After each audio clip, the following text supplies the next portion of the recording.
This one, I want Michael to quickly answer this.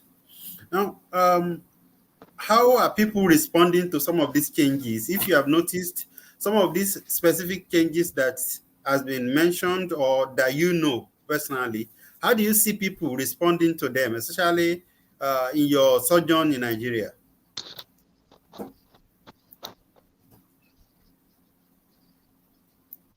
Thank you so much. I don't know if I will have the time to really contribute to what has been said earlier on, and permit me to come from this angle. I used to have two grannies.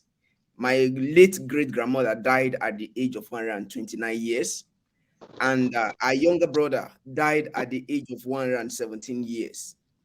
And while growing up, these are people that I used to be very close to before they died. My late great grandmother, every morning when our younger brother comes to greet her, whatever food my mom serves her, she will keep certain quantity for our younger brother to eat. Perhaps when he comes, maybe hungry, he will bring out a small mirror for him to look at his face. They will talk about how their mother nurtured them, the way they grew up, going to farm, plenty years.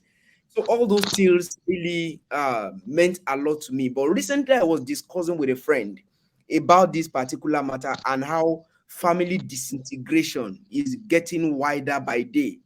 And we need to actually ask ourselves about this issue of being educated and being westernized. Permit me, I'm using these two words carefully because they mean two different things to me.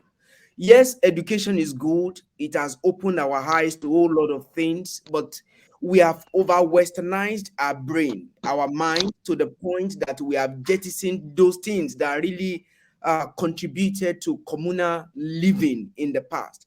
That's when you see a man that has. My grandfather used to have three wives before he died, and they all lived relatively peacefully. There was no issue as such. They were all living together.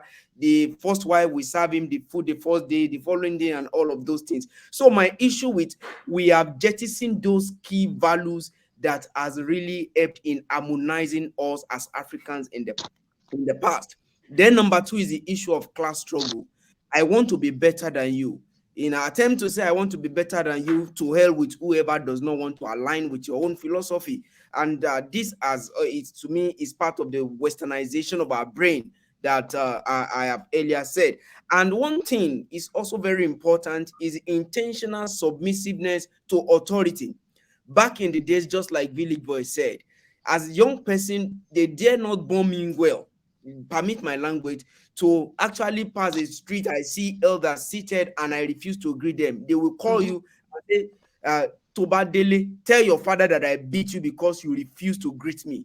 All these things no longer exist in our community because they will say it's only a man that gives birth to a child, but it is a community that comes together as one entity to train such child. So inability to submit to authority, everybody just want to be everywhere is turning to madhouse, and it's really causing a lot of havoc in our society. And social stratification, I think that has to do with class struggle. Having said that, I think to go back to the question is how are people adjusting at home? Whatever is good to us, we tend to see them as what is bad, and whatever is bad outside, we tend to get ourselves endeared to them. For example, now, I grew up not seeing women putting on trousers in the real sense of it. I'm only using this as illustration. I am not saying wearing trousers is bad. Please, for the sake of our audience. Another thing is not valuing our body. I asked my great grandmom one day, my grandmother rather, she said anytime she wants to pound for her husband, she must make sure that she's well dressed, which is a sign of honor and all of those things. And in addition to that, I would say that we are a set of people that sees external things are things that are good, and those are our rich cultural value that promotes unity, that promotes harmony, that promotes communal living, that aids our meekness and responsibility as Africans. We have now seen them as things that really does not count. They are eroding away daily, and this has created a whole lot of gap within the family space.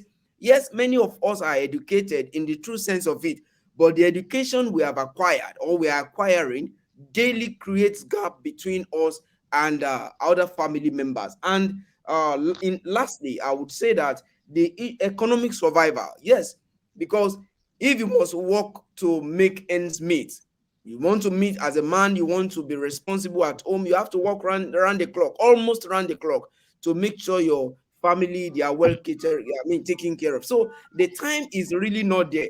Those things that used to be things of fun in the past, now they have been commoditized or monetized in the real sense of it. And everybody wants to live in the city. And I think migration has also contributed immensely to our family division. Let me stop there. Thank you. All right, Michael, thank you.